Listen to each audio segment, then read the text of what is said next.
대한민국 최고의 지휘자 금난세 선생님은 지휘뽕. 대한민국 최고의 상담가 어이에는 장학뽕. 오늘도 저희에게 고민 상담으로 평안함을 지휘해주는 우리 장학뽕 목사님과 함께하고 계십니다. 그런데 말이죠. 네. 지금 어이 구독자 수 엄청나잖아요. 그렇죠. 예. 그런데 저희가 5회 동안 그렇죠. 구독자 늘리기 네. 이벤트를 진행할까 합니다. 보시면 어마어마한 상품이 준비되어 있는데 여러분들이 어떤 방법을 쓰신 건가는 상관없어요. 어떤 방법을 쓰셔서라도 또 그리고 어떤 방법으로 내가 어떻게 했는지를 여러분이 직접 증명하셔야 돼요. 댓글이든 뭐든 네. 뭐 사진을 캡처를 하든 내가 이런 사람들한테 이렇게 보냈더니 이렇게 구독을 하더라. 뭐 이런 것들을 여러분이 알아서 잘 보내주시면 저희가 선정을 해서 여기 있죠, 여기 나가는 거 보이죠? 어마어마한 지금 상품들이 나가고 있어요. UV 살균기부터 해가지고 어마어마한 것들이 나가고 있는데 이것들을 저희가 선정을 해서 여러분들께 보내드리도록 하겠습니다. 참고로 UV 살균기가 얼마죠, 목사님? 50만 원 넘죠. 그리고 아까 그 베개가 얼마죠? 12, 3만 원 할걸요. 그리고 그 스타벅스 커피 쿠폰이 얼마죠? 3만 원. 네, 아주 그냥 팍팍 쏩니다. 예, 이렇게 인심 좋은 어이에 오늘도 사연으로 출발하도록 하겠습니다. 여자의 인생에서 결혼은 정말 중요한 문제잖아요. 그치. 대학교에 입학할 때부터 배우자를 위한 기도를 해왔고 다른 건 몰라도 결혼만큼은 꼭 하나님이 정해주신 배우자랑 하고 싶은 마음이 있었거든요. 그래서 배우자를 위한 기도 제목을 100개쯤 썼고 마지막에 이런 서원 기도를 했어요. 하나님, 제 배우자를 위한 기도 제목 1번이 3대째 믿음을 유산으로 받은 사람인데요. 근데 이 정도면 너무 흔하지 않나요? 진짜 하나님이 주신 사람인지 아닌지를 구분하려면 뭔가 좀 어렵고 특별해야 하잖아요. 저 그래서 그냥 1번을 3대째에서 5대째 믿음의 유산을 받은 남자로 수정할게요. 그리고 만약 이런 남자를 보내주신다면 이 밑에 99가지 조건 있죠? 이거는 묻지도 따지지도 않고 그냥 하나님이 주신 남편으로 생각하고 결혼할게요. 하나님 꼭 들어주세요. 이렇게 기도를 해버렸지 뭐예요. 그런데 얼마 전 소개팅에서 아버지대로는 3대째, 어머니대로는 5대째 믿음의 유산을 받은 남자를 만났습니다. 그 남자와 3개월 정도 예쁜 연애를 했고요. 그런데 작은 말다툼으로 이 남자가 동굴에 들어갔습니다. 6개월 동안 동굴에서 나오질 않고 있고요. 6개월? 사실 서원기도만 하지 않았다면 당장 끝내버리고 싶은데 제가 기도한 게 있어서 그냥 떠나지도 못하겠고 그렇다고 계속 기다리자니 언제 나올지도 모르겠고 진짜 어떻게 해야 될지 모르겠어요. 이 남자는 일주일에 한 번씩 전화해서 보고 싶다는 말만 전할 뿐입니다. 이거 냄새 난다. 목사님, 하나님께 드린 서원기도는 반드시 지켜야 되는 거죠. 만약 제가 이 남자를 기다리지 못하고 다른 남자를 만나게 되면 하나님께 벌 받는 건가요? 저희도 뭐 그 결혼 전에 뭐 기도 제목 있었잖아요. 뭐 그쵸. 뭐 몇 가지 했어요? 100가지? 99가지는 좀 너무 네, 디테일하다. 그냥 저는 그냥 좀 잘생기고 장동건 같은 남자 만나게 달라고 했는데 그때 응답을 받았어요. 그럼 네가 고소형이냐? 그래서 포기하고 지금의 남자가 결혼했던 그런 슬픈 일이 있습니다. 예. 그러면 목사님 이럴 땐 어이해. 결혼은 제가 자주 그런 얘기를 해요. 결혼이라는 말을 결국 혼자가 된다. 결국 왜 혼자다. 공감되지? 왜냐하면 잘못된 결혼은 결국 혼자야. 그러나 잘된 결혼은 결코 혼자가 아니야. 그렇죠. 근데 이 라인 이분은 맞죠. 지금 서원 기도에 이제 함몰이 되어 있는 거예요. 대상자를 선정하는 데 있어서 내가 정한 100가지 기도 제목.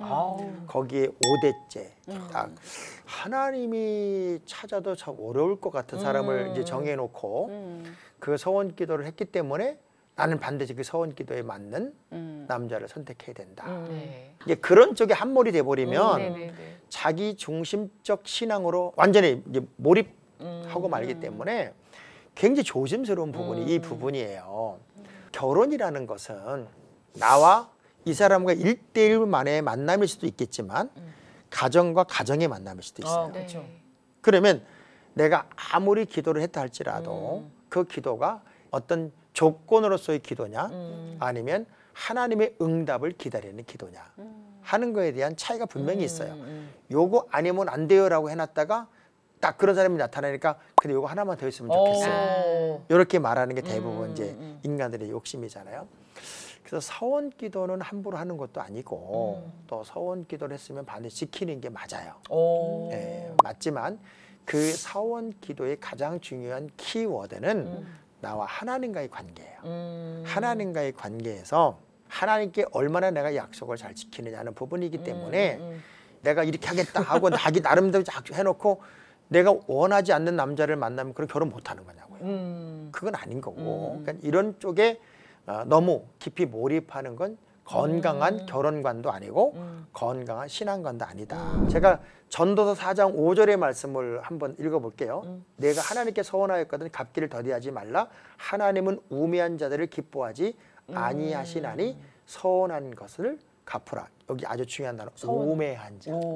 우매한 자. 이 우매한 자라는 게 뭐냐면 다 내식인 거예요. 하나님께 묻지 않은 내식의 서원. 그것은 하나님도 기뻐하지 않죠.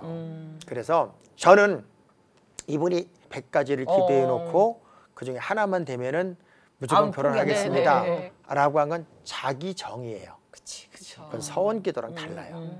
서원 기도는 하나님께 나를 바치는 거니까 전혀 개념과 다른 거니까 이런 거에서 자유했으면 좋을 것 같아요. 어때요? 다른 부분에서도 하나님하고 이렇게 하겠습니다 하고 약속을 했는데 그거 번복해도 돼요 라고 하는 게 꽤나 있죠. 이 결혼 문제 말고라도 하나님 고쳐주시면 내가 평생 뭐 목사가 되겠습니다. 뭐 근데 실제로 제 친구 목사님 중은 군대를 갔는데 구타를 당해가지고 식물인간이 된 거예요. 이렇게 저렇게 해도 방법이 없어. 근데 어느 날 그 간호장교님이 신앙이 되게 좋은 분이었는데 의사소통만 하고 있을 때 이렇게 질문하더래요. 혹시 하나님께 서운한 거 없냐. 근데 자기가 중학교 때 부흥회 때 목사 될 사람하고 손을 들었던 기억이 손을 번쩍 들고 축복 기도까지 받았고 까마득히 잊어먹고 있었어요. 근데 그 상황에서 정말 죽음의 시간을 지나는 시간에 그 서원 기도가 생각이 났고 그리고 하나님 앞에 이제 주의 종의 길을 다시 약속한 것을 가겠습니다 하는 순간 그 병이 나았다. 그게 이제 이번에 간증이에요. 내가 하나님께 드려지는 부분이지 내가 내 편리를 위해서 이런 사람 만나서 이렇게 할 테니까 그건 하나님 박수 쳐주세요. 응원해줘 도와주세요. 그거지. 내가 드려지는 게 아니잖아요. 이걸 서원 기도라고 보는 건 아닌 것 같아요. 그래서 서원 기도의 개념은 내가 하나님께 드려지는 개념 그쪽으로 보는 게 훨씬 맞지 않을까 하는 생각이 들어요. 그러니까 서원 기도를 좀 잘못 알고 계신 케이스인데 또 그걸 또 꿋꿋이 지키는 정말 이게 또 그 꿋꿋함이 있으신 그런 분이신 것 같은데 제가 봤을 때는 이렇게 잠수 타고 이런 거거든요. 그럼요. 이게. 이런 남자 뭐 솔직히 만나면 힘들어. 아니 근데 이 남자는 이미 이 여자에게서 떠난 거예요. 그래요? 근데 이제 가끔 일주일에 한 번씩 전화해서 보고 싶다는 말을 한다는 미끼를 던지는 거지. 아니 그건 미끼가 아니고 이 여자의 집착에 대해서 이 남자가 대처해 주는 거예요. 그렇지만 사랑한다면 연애한다면 잠수 탄다는 게 말이 돼요? 한참일 때죠. 그러면 난 동굴로 들어갔다는 게 뭔 소리인지 몰랐는데 동굴로 들어갔다는 거는 이미 이 남자는 떠난 거예요. 그치. 떠난 건데 이 여자가 이제 헌물을 켜고 있는 거예요. 그래서 성경에서 되게 조심해야 될 게 뭐냐면 맹세하지 말라는 거예요. 잘못된 맹세는 자기를 가둬버린다고요. 하나님한테 한 번만 물어보면 하나님 이렇게 해도 될까요? 예를 들면 하와가 하나님 선악과 따먹어도 돼요? 아니면 신랑한테라도 여보 저 선악과 따먹으면 될까? 한 번만 누구에게 이야기를 해봐도 해답이 되는 문제들을 자기 혼자 만리장성을 쌓는 거죠. 자기를 그 안에 가둬버리는 거예요. 근데 이런 건 건강한 신앙생활도 아니고 자기 미래의 가치도 아닌 것 같아요. 제가 이분에게 진심으로 이제 부탁을 드리고 싶은 건 이 100가지 지우세요. 그렇죠. 이거 서원 아니에요. 이렇게 기도하는 게 더 좋을 것 같아요. 하나님이 정해주시면 제가 주님께 묻고 따르겠습니다. 참 하나님은 선하시고 좋으신 분이시기 때문에 우리가 100가지 기도 제목을 만든다고 해도 그것에 맞게 보내주실 수도 있겠지만 그렇죠. 이 상담하신 분이 보내주신 거는 정말 목사님 말씀하신 대로 자신의 그것에 맞게 욕심. 하나님 재단한 거예요. 재단하요. 그리고 결혼에 대한 여러 가지 조건을 세워놓은 것은 내가 그런 사람을 찾는 거니까 네. 굉장히 건강한 거죠. 네. 굉장히 긍정적이고 좋은 거예요. 근데 그 중에서 정말 100가지 중에 20가지만 맞아도 얼마나 좋아요. 그럼요. 맞아요? 20가지 맞아요, 둘이? 정말 두까지 맞는 거 20까지는 고사하고. 예. 근데 저는 딱 오늘 얘기를 들으면서 네. 드는 게 이렇게 요런 서원 기도는 네. 우리 하나님이 약간 서운해하지 않으실까. 그러니까 정말 서원 기도의 올바른 또 뜻도 알았으면 좋겠고 네. 하나님께 정말 일방적인 요런 요구 사항은 하지 않는 게 좋지 않을까. 자, 그 마태복음 5장 34절 내가 한번 네, 읽어드리면 네. 네. 나는 너에게 이르노니 도무지 맹세하지 말지니 하늘로도 하지 말라 이는 하나님의 보호자이며 땅으로도 하지 말라 이는 하나님의 발등상이며 예루살렘으로 하지 말라 이는 큰 임금의 성이며 내 머리로도 하지 말라 이는 내가 한터록도 희게 검게 할 수가 없다. 오직 너희 말은 옳다 옳다 아니라 아니라라 이에 지나는 것은 악으로부터 나니라. 그러니까 우리가 네. 그냥 하나님의 뜻에 맡기는 것, 하나님의 뜻대로 사는 것, 그리고 하나님의 기쁨이 되는 삶을 사는 것은 그냥 순리. 근데 순리를 내가 정한 내 룰로 만들어 버리는 건 영리가 될 수 있어요. 갈등, 고민, 걱정은 이제 그만. 여러분 곁엔 어이해가 있습니다. 아래 메일 주소로 여러분의 고민 상담 보내주시면 저희가 함께 고민하도록 하겠습니다.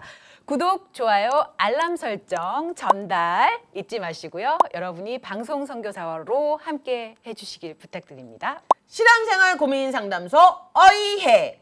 다음 시간에 다시 만나요. 만나요.